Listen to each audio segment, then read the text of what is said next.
এই হলো R7 network.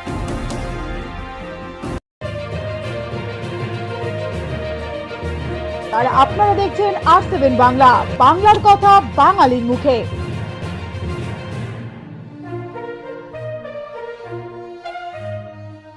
তৃণমূলের প্রার্থী টিকিট না পেয়ে বিজেপির হাত ধরে ভোট বর্তনে পার করতে চান জিতেন্দ্র তিওয়ারি। তৃণমূলের প্রার্থী তালিকায় নাম না থাকায় বিজেপিতে যোগদান করেন তিনি। আসানসোল পৌর কর্পোরেশনের মেয়র, পাণ্ডবেশ্বর বিধায়ক তৃণমূলের হয়ে দায়িত্ব সামলেছেন। একসময় বাবুল সুপ্রিয় ও জিতেন্দ্র তিওয়ারি একে অপরের বিরুদ্ধে গলা ফাটিয়েছেন, কিন্তু রাজনৈতিক ময়দানে সবকিছু পাল্টে দিয়েছে। मैंने दिल्ली का पैसा मना कर दिया कि भाई नहीं चाहिए। बाबू सुप्रियो जी को दुख हुआ कि मैं सांसद हूं, मैं मंत्री हूं, मैं काम करना चाहता हूं, मैं पैसा देना चाहता हूं, आप क्यों नहीं पैसा ले रहे हैं? लेकिन मेरे पास कोई उपाय नहीं था, इतना दबाव था। लेकिन एक समय बीत जाने के बाद भी बार बार मैं कलकत्ता का चक्कर लगाते रहा कि आप पैसा दीजिए, आप पैसा दीजिए, आप पैसा दीजिए। मैं देख रहा हूं दूसरे शहरों का, माननीय फिरहाद हाकिम जी, उनके चहेते जो इलाके थे वहां पर करोड़ों करोड़ों रुपया दिया जा रहा है। लेकिन Asansol second revenue generating city होते हुए भी यहां पर पैसा नहीं दिया जा रहा। 2 बार 4 बार 5 बार कहने के बाद जब मुझे लगा कि ना आसनसोल के साथ सौतेला व्यवहार हो रहा है। आसनसोल मतलब आसनसोल शहर नहीं, आसनसोल मतलब आसनसोल, जमुरिया, रानीगंज, कुटी, ये सारा इलाका मैं कह रहा हूं। तो अंत मेरे पास जब कोई उपाय नहीं बचा तो मैंने त्याग पत्र दिया। त्याग पत्र देने के बाद लोगों का पेट फूलने लगा और मुझसे अनुरोध किया गया कि हम लोग को समय दीजिए, 1 महीने 1.5 महीने के अंदर हम लोग आसनसोल के लिए फंड देंगे। मैंने इंतजार किया।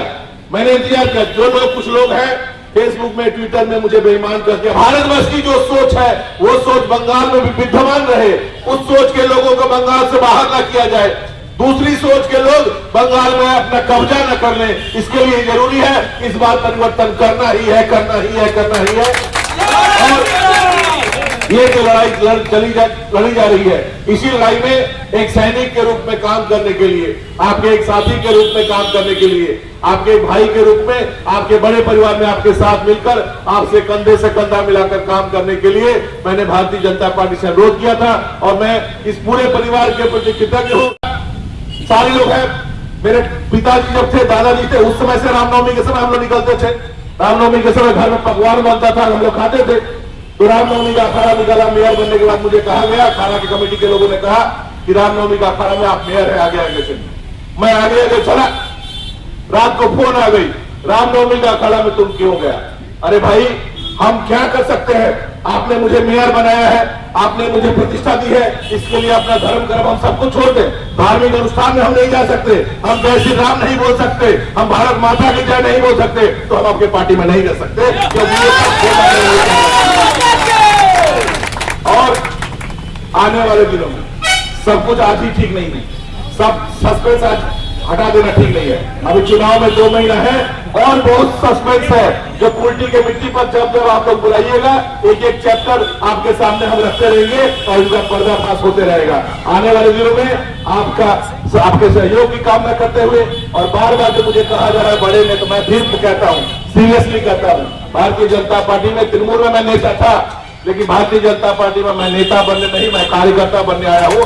नेता वही है क्योंकि जिन लोगों ने इस पार्टी को सींचा है, अपने खून से सींचा है, जिन लोगों ने इस पार्टी को अपने पैरों पर खड़ा किया है, नेता वही है, वही काम करेंगे। उनके नेतृत्व में ही मैं उनसे पीछे रहकर उनके साथ उनका सहयोगी बनकर काम करना चाहूंगा। इन्हीं बात नहीं हुई कि मुझे मेयर से हटा दे, आपकी हिम्मत नहीं हुई मुझे जिला सभापति से हटा दे। मैंने लात मारकर वो छोड़कर उसके बाद, इसलिए मुझे पद के बारे में ज्यादा न समझाएं। 1 महीना तक दिया लेके मेरे पीछे पीछे घूमते रहे कि ना फिर से आ जाइए, फिर से आ जाइए, फिर से आ जाइए। और मैं केवल एक ही बात कहता रहा कि आसनसोल को पैसा दे दीजिए, पैसा दे दीजिए, पैसा दे दीजिए। आपने आसनसोल को पैसा नहीं दिया, मैंने आपका अनुरोध स्वीकार नहीं किया। बस यही तो बात है, केवल एक शर्त थी कि आसनसोल को उसका हक दीजिए, आसनसोल को काम करने का मौका दीजिए। कहा गया कॉर्पोरेशन के पैसा से मंदिर क्यों बनवाते? अरे भाई, कॉर्पोरेशन जो होता है ऑटोनोमस बॉडी होता है। ऑटोनोमस बॉडी में जनता के टैक्स के पैसे से वो चलता है, और जनता के टैक्स के पैसे से जब हम काम करते हैं तो जनता जो चाहती है वही काम हमें करना पड़ता है। अब जनता यदि चाहती है कि ना रास्ता बनवाए, अच्छी बात है, ड्रेन बनवाए, अच्छी बात है, मंदिर के बगल में भी एक रूम बनवा दीजिए भोग के प्रसाद के लिए, तो इसमें गलत क्या है? इसमें आपका पेट में दर्द क्यों होता है? क्यों आपका पेट फूल जाता है? क्यों आप आक्षेप लगाते हैं? ये काम आप मुझे नहीं करने देंगे। रामनवमी के समय, रामनवमी के उस समय भी हर सोच के लोग एक साथ ममता बनर्जी के नेतृत्व में लड़ाई कर रहे थे कि पहले बंगाल से सीपीएम को भगाना है, बाद में बंगाल के बारे में हम लोग सोच लेंगे। और सारे लोगों के मेहनत से, उसमें भारतीय जनता पार्टी का भी योगदान है, सारे लोगों के मेहनत से बंगाल से भी हम लोगों ने मार्क्सवादी कम्युनिस्ट पार्टी को यहां से पराजित करके लोकतांत्रिक ढंग से बंगाल से बाहर भेज। लेकिन उसके बाद बंगाल की दशा और दिशा क्या होगी? बंगाल भी भारतवर्ष के नक्शे कदम पर चले, बंगाल भी राष्ट्रवाद के सपने को पूरा करे, राष्ट्रवाद की जो सोच है उस सोच का प्रचार प्रसार बंगाल में भी हो, इसके लिए पिछले 10 वर्षों में तृणमूल सरकार के द्वारा कोई काम नहीं किया गया। और आज 10 वर्ष बाद भी, 10 वर्ष सरकार में रहने के बाद भी बंगाल की दशा क्या है, बंगाल की दिशा क्या है, बंगाल का दर्शन क्या है, इस पर यदि आप चर्चा करें तो बहुत कम चर्चा करने वाले लोग मिलेंगे। और यही कारण है कि देश के प्रधानमंत्री नरेंद्र मोदी जी, उन्होंने जब ब्रिगेड पैरेड ग्राउंड में जो सभा की, उस सभा के माध्यम से उन्होंने कहा केवल बंगाल में तृणमूल को हटा के भाजपा की सरकार बनाना है, इसके लिए नहीं, आने वाले 25 वर्षों में बंगाल किस दिशा में जाएगा इसका पूरा खाका तैयार करके वो बंगाल में आए हैं कि बंगाल की बागडोर मेरे हाथों में दो, बंगाल का सुंदर भविष्य अगले 25 वर्ष में बंगाल किस दिशा में आगे बढ़ेगा, बंगाल की उन्नति कैसे होगी, बंगाल की संस्कृति की रक्षा कैसे होगी, बंगाल कैसे भारतीयता का जो नारा है उस नारा के साथ कंधे से कंधा मिलाकर चल पाएगा, इसका पूरा खाका लेकर प्रधानमंत्री उल्टी के इलाके में जब घूमने लगा तो मैंने देखा कि कुल्टी की म्यूनिसिपैलिटी जो है थी उसे काउंसलर नहीं चलाते थे, उसे ठेकेदार चलाते थे, ये मैंने देखा था। मैंने देखा कि कुल्टी के जो पुराने काउंसलर थे उनका 3 साल का सैलरी बाकी था, और मैंने मेयर बनने के बाद जो लोग काउंसलर नहीं थे, हार चुके थे, छोड़ चुके थे, उनको बुलाकर उनका 3 साल का सैलरी नगर निगम बनने के बाद काउंसलर्स को दिया गया। ऐसी म्यूनिसिपैलिटी जो अपने काउंसलर्स का सैलरी नहीं दे पाती, वो कैसी म्यूनिसिपैलिटी होगी आप जानते हैं। दुर्गापुर में किसी को बच्चे का बर्थ सर्टिफिकेट बनवाना हो, वो दुर्गापुर कॉर्पोरेशन नहीं जाता था।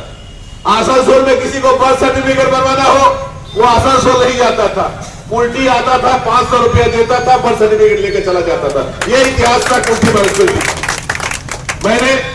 मेरे पास ये खबर आई कि एक आदमी है, एक अधिकारी है, उसके घर में ही बर्थ सर्टिफिकेट बनता है और सारा स्टाफ उसके घर में ही रहता है। आपको मालूम होगा कि एक दिन पुलिस को लेकर उसके घर जाकर वो सारा स्टाफ मैं लेकर आया था और एफआईआर करके उसे जेल में डाला।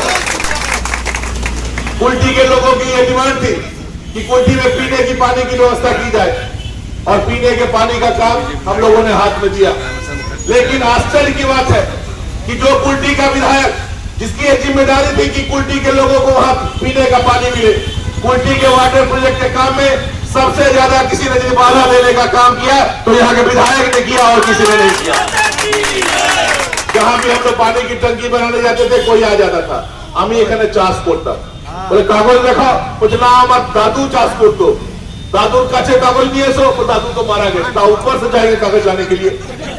जहां भी काम करने जाते थे, कहीं काम करने के लिए गए, एक टंकी पाइप लगा रहे, अरे ना ये जमीन तो हमारा, 10 दिन काम बंद कर दिया, बोले कागज लेके आओ, बोले कागज नहीं है। यहाँ तक तो बेगुनिया मोड़ में एक जगह एक आदमी बोला कि मेरे घर में कागज है, 10 दिन तक, 15 दिन तक, 20 दिन तक पानी का काम बंद रखा गया। लास्ट में जब हियरिंग में उसे बुलाया गया, भाई कागज दिखाओ, बोला गाय कागज चबा गई, अब कहां चला। इस तरह से कुल्टी के वाटर प्रोजेक्ट को बाधा देने का प्रयास किया गया, बार बार बाधा देने का प्रयास किया, क्योंकि यहाँ के एमएलए को लगता था कि कुल्टी का वाटर प्रोजेक्ट का काम यदि हो जाएगा तो इसका क्रेडिट हमको नहीं मिलेगा। व्यक्तिगत क्रेडिट लेने के चक्कर में कुल्टी को फिर पीछे ढकेलने का प्रयास यहाँ के विधायक ने किया है, इसलिए उसे बदलना बहुत जरूरी है, बहुत जरूरी है। कुल्टी में कोई सिस्टम ही नहीं था। जब मैंने जो भी मास्टर रोल के लोग थे उनको जब कहा कि नौकरी करना पड़ेगा, ड्रेस सिला दिया कि ड्रेस पहन के रास्ते में जाओ, तब मुझे पता चला कि 2-4 पार्टी का नेता लोग भी ड्रेस पहन के घूम रहा है। बाद में लोगों को पता चला कि ये लोग कॉर्पोरेशन में नौकरी करता है। 10 साल 15 साल 20 साल तक घर में बैठकर पार्टी ऑफिस में बैठकर पार्टी का काम करके हर महीना सैलरी लेते थे और आंख बंद करके भ्रष्टाचार की तरह बैठे रहते थे। उस समय यहाँ के म्यूनिसिपैलिटी के चेयरमैन, यहाँ के विधायक। बाद में पता लोग पूछते थे कि भैया ये इनको नौकरी क्यों दे दी? हम तो नौकरी नहीं किए, कि तो 10 साल से नौकरी कर रहे हैं। बोला हम लोग तो मालूम नहीं था कि ये नौकरी करते हैं।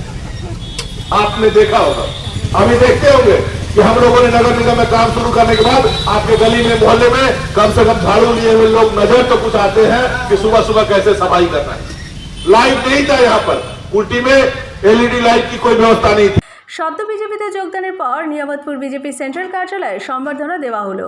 জিতেন্দ্র তিওয়ারি এই জানান যে কুলটি বিধায়ক এখনও পর্যন্ত তার বিধানসভা এলাকায় অগ্রগতির কোনো কাজ করেননি। আমি যখন আসানসোল পৌর কর্পোরেশনের মেয়র ছিলাম তখন এখানে কাজ করতে বাধা পেয়েছিলাম।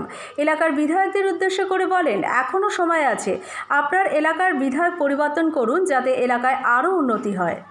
জনতা পার্টির সেন্ট্রাল কার্যালয়ে প্রাক্তন মেয়র এবং পাণ্ডবেশ্বরের বিধায়ক, আসানসোল জেলা টিএমসির সভাপতি, জেলা সভাপতি, বর্তমান সময়ে তিনি বিজেপিতে যোগদান করেছেন মাননীয় রাজ্য সভাপতি দিলীপদা এবং বাবুলদা হাত ধরে।